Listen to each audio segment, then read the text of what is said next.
I supported my unemployed fiancé for years, then his rich family called me a gold digger. I exposed everything at their dinner party and walked out. Now they're trying to buy my silence.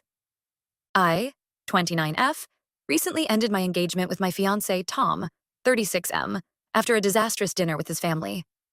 We had been together for 6 years and engaged for the last 2 years. I'm feeling conflicted about my decision and could use some outside perspective. Tom and I met through mutual friends at a local art gallery opening when I was 23 and just starting my career as a marketing executive.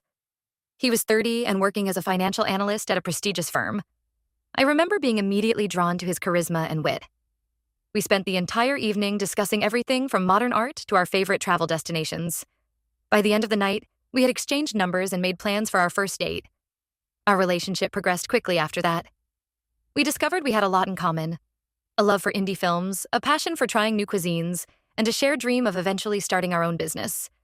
Tom was ambitious and driven, often talking about his plans to climb the corporate ladder and make a name for himself in the finance world. I came from a modest background.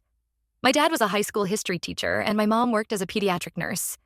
They instilled in me a strong work ethic and the value of education. I put myself through college with scholarships and part-time jobs, graduating with honors and landing a job at an up-and-coming marketing firm. Tom's background was quite different. He came from old money. His family owned a chain of luxury hotels and had deep roots in our city's social scene. Despite this, Tom never seemed pretentious or entitled when we first met. He was down to earth and seemed to appreciate my drive and independence. Things were great in the beginning. We enjoyed traveling together, trying new restaurants and attending cultural events in the city. Tom introduced me to the world of fine wines and high-end fashion, while I shared my love of indie music festivals and hole-in-the-wall bookstores. We brought out the best in each other, and our friends often commented on what a perfect match we seemed to be.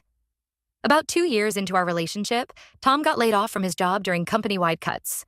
He was understandably upset, and I supported him emotionally and financially while he looked for a new position. I expected it would be a temporary setback. After all, Tom had an impressive resume and a wide network of industry contacts. However, months went by, and he still hadn't found anything. He became more withdrawn and started spending most days playing video games or binge-watching TV shows. Our once lively conversations about our future plans dwindled. Tom would get defensive whenever I brought up job opportunities or suggested he consider other industries. I encouraged Tom to keep applying for jobs or consider other career options, but he always had excuses. The job market was too competitive, he was overqualified, he needed more time to find himself, etc. I was frustrated but tried to be patient, thinking he just needed more time to bounce back. I remembered how supportive he had been when I was struggling to establish myself in my career, and I wanted to return that support. Fast forward 4 years, and Tom was still unemployed. He would occasionally pick up some freelance work or do food delivery, but nothing consistent. I was essentially supporting both of us on my salary, which had grown thanks to several promotions I'd earned through hard work and long hours. To make matters worse, Tom's spending habits hadn't changed. He still bought expensive clothes, gadgets, and went out drinking with friends regularly. When I tried to discuss budgeting, he'd get defensive and accuse me of trying to control him. Despite these issues, I still loved Tom and wanted to make things work. I kept hoping he'd snap out of this funk and get his career back on track. When he proposed 2 years ago during a sunset beach walk on our vacation in Bali, I said yes, because I truly believed we could work through our problems. The proposal was everything I had dreamed of: romantic, thoughtful, and seemingly full of promise for our future together. Throughout our relationship, my interactions with Tom's family had been tense. His parents, especially his mother Sandra, never approved of me. They come from old money and place a lot of importance on pedigree and social status. From the first time Tom introduced me at a family dinner, I could sense their disapproval. Sandra would make subtle digs about my clothes, my job, my family, etc. whenever we met. She once asked if my parents had help to maintain their home, seeming shocked when I explained that we did our own cleaning and yard work. Another time, she commented on how quaint it was that I still had student loans to pay off, implying that anyone worth marrying shouldn't have such plebeian concerns. Tom usually brushed it off, saying that's just how she was with everyone. He would tell me stories of how Sandra had disapproved of his sister's choice in friends or his cousin's career in public service. I tolerated it for Tom's sake, but it always bothered me that he never really stood up for me. Things came to a head last week at a family dinner to celebrate Tom's sister's engagement. The evening started off tense, with Sandra making pointed remarks about how lovely it was that her daughter had found someone from a good family. I tried to keep the peace by complimenting the decor and asking about the wedding plans. However, as the night wore on and the wine flowed freely, Sandra's comments became more direct and cutting. She spent the whole evening making snide remarks about my family and upbringing. She went on about how their family had standards and how Tom was lowering himself by being with someone like me.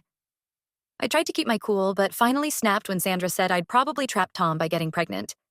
The implication that I would resort to such tactics, combined with the years of pent-up frustration, caused something in me to break.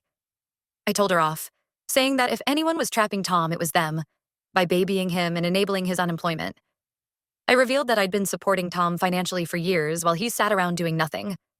I detailed how I had been paying our rent, utilities, and even funding Tom's expensive hobbies, while he contributed nothing to our household. Tom's family was shocked. They had no idea he was unemployed. He'd been lying to them all this time, pretending he still had his old job. Tom just sat there silently as I aired all our dirty laundry. His father demanded to know if it was true. Tom mumbled that it was, but tried to downplay how long he'd been out of work. Sandra started screeching at me, calling me a liar and gold digger. She accused me of making up stories to cover for my own inadequacies. Tom's sister and her fiancé looked extremely uncomfortable, staring down at their plates and refusing to meet anyone's eyes. I'd had enough at that point. I took off my engagement ring, the beautiful sapphire and diamond piece that had once symbolized so much hope for our future, and handed it to Tom. Without another word, I grabbed my purse and walked out, leaving behind the stunned silence of the dining room. Tom followed me out to the driveway and begged me not to leave.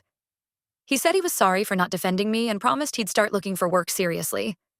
He swore things would be different, that he'd stand up to his family and be the partner I deserved. But I had heard these promises before, and I was done. I told him it was too late. I was done being disrespected by his family and enabling his laziness. I got in my car and drove away, leaving Tom standing in his parents' driveway looking lost and defeated. It's been a week since that blow-up. Tom has been calling and texting nonstop, alternating between apologies and guilt trips. He's left voicemails swearing he's changed, that he's applied for jobs and is ready to commit to our future. His family has also been harassing me, demanding I apologize for humiliating them and take Tom back. Sandra even left a message saying she would overlook my outburst if I came back and kept quiet about Tom's unemployment. I've blocked them all, but I'm starting to doubt myself. Did I overreact? Should I have handled things differently? Tom was my partner for 6 years, and I do still care for him. We shared so many good times, and I had truly envisioned a future with him. But I'm also relieved to be free of the stress of supporting him and dealing with his toxic family. The apartment feels empty without Tom's things. I find myself reaching for his coffee mug in the morning or expecting to hear his key in the lock after work. But then I remember all the times I came home to find him in the same spot on the couch, surrounded by takeout containers, having accomplished nothing all day. My friends have been supportive, reminding me of all the times I complained about Tom's lack of ambition or his family's treatment of me.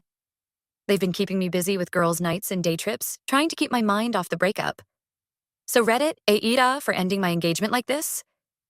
I know I could have handled things more gracefully, but years of pent-up frustration and hurt came pouring out. I could really use some outside perspectives on this mess. Update 1. Thank you all for the supportive comments and messages. Reading through them has helped reinforce that I made the right decision in ending things with Tom. I appreciate everyone who took the time to share their thoughts and experiences. A lot has happened in the last couple of weeks since my original post. I wanted to provide an update on the situation and share some new developments. The day after I posted, Tom showed up at my apartment unannounced. It was late in the evening and I had just gotten home from a long day at work.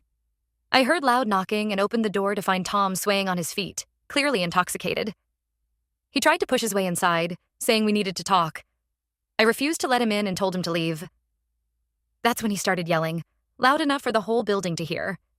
He was alternating between declarations of love and angry accusations, saying I had abandoned him and ruined his life. My neighbors must have heard the commotion because soon I heard another door open in the hallway. Mrs. Chen from across the hall poked her head out and asked if everything was okay. When she saw the situation, she immediately went back inside and called the police. Tom didn't even seem to notice, continuing his drunken tirade. By the time the police arrived, Tom had slumped down against my door, sobbing incoherently. The officers tried to get him to leave voluntarily, but he became belligerent. They ended up arresting him for disorderly conduct. I felt terrible seeing him taken away in handcuffs, but I know it wasn't my fault. I gave a statement to the police, and they advised me to consider getting a restraining order if Tom's behavior continued. Tom's arrest seemed to be a wake-up call for his family. His sister Jane reached out to apologize for not speaking up at the dinner and for how I'd been treated. We met for coffee, and she confided that she and other family members had suspected for a while that something was off with Tom's employment situation, but no one wanted to rock the boat. Jane also revealed some family history I hadn't known before. Apparently, Tom's father had gone through a similar period of extended unemployment when Tom was a teenager. The family had covered it up to save face socially, with Tom's mother Sandra taking on extra charity work to explain why her husband was always home. Jane thinks that's partly why Tom's parents enabled his behavior. They saw it as normal based on their own experiences. This information shed some new light on the family dynamics, but it doesn't excuse their treatment of me or Tom's deception. While I appreciated Jane's apology, I made it clear that it doesn't change my decision to end the engagement. Too much damage has been done. Tom's parents also reached out, but their messages were less apologetic. Sandra left a voicemail demanding a meeting to clear the air. Her tone made it clear she expected me to apologize for my outburst at dinner. I declined the invitation through a brief text message. Tom's father sent a long email essentially trying to bribe me to take Tom back. He offered to pay off my student loans and buy us a house if I agreed to reconcile with Tom. The email went into detail about how it would reflect poorly on the family if the engagement was broken, especially so close to his daughter's wedding. I was disgusted by the attempt to basically purchase my compliance and told him exactly where he could stick his offer. On the advice of several commenters, I've started seeing a therapist to work through my feelings about the relationship and breakup. It's been really helpful in processing everything and identifying patterns I don't want to repeat in future relationships. I've realized how much I had been compromising my own values and goals to accommodate Tom and his family. I've also taken steps to protect myself legally and financially. I hired a lawyer to send cease and desist letters to Tom and his family to stop their harassment. I've changed all my passwords, put a freeze on my credit, and alerted my workplace security about the situation just in case.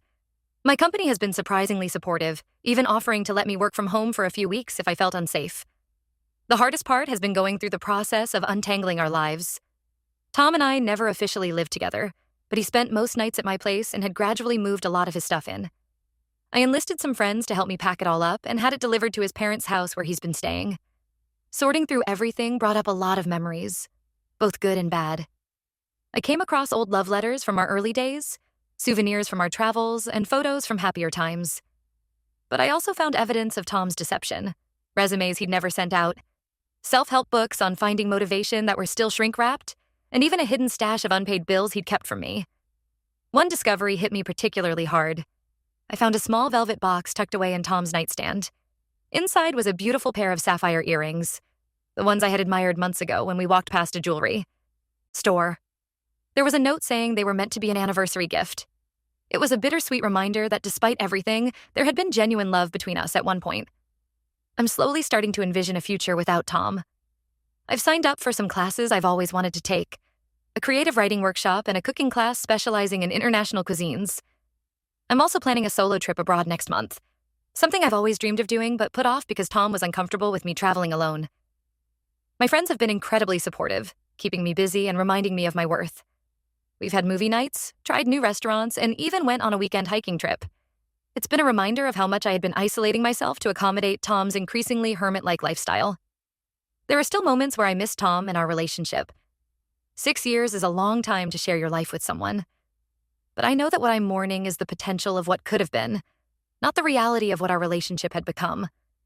I deserve a true partner, not someone who sees me as a meal ticket or emotional crutch. Thank you again to everyone who offered advice and encouragement. It really helped give me strength during this difficult time. I'm cautiously optimistic about what the future holds, even if it's not the future I had originally envisioned for myself. Update 2. It's been about a month since my last update, and I wanted to share some final thoughts on the situation. A lot has changed in the past few weeks, and I'm still processing everything that's happened. The harassment from Tom and his family has finally stopped. My lawyer sent a final warning letter threatening legal action if they continued trying to contact me. That seems to have done the trick. I haven't heard anything from them in weeks. The silence is both a relief and strangely unsettling after months of constant drama. I ran into Tom's sister Jane at a coffee shop last week. It was awkward at first. We both froze when we spotted each other across the room. But after a moment of hesitation, Jane came over and asked if we could talk. We ended up sitting down and having a long conversation. Jane filled me in on how Tom's been doing. Apparently, he's finally started therapy and is looking for work. He moved out of his parents' house and is staying with a cousin while he gets back on his feet. Jane thinks the whole situation was a much-needed wake-up call for him. She said he's been attending AA meetings and is trying to rebuild his relationship with their parents. While I'm glad Tom is getting help, I made it clear to Jane that reconciliation is not on the table. Too much trust has been broken. She understood and wished me well, saying she hoped we could eventually be on friendly terms even if we're no longer going to be family. Jane also shared some more family background that helped explain some of Tom's behavior. Their grandfather, who had been a prominent businessman, lost everything in a scandal when their father was young.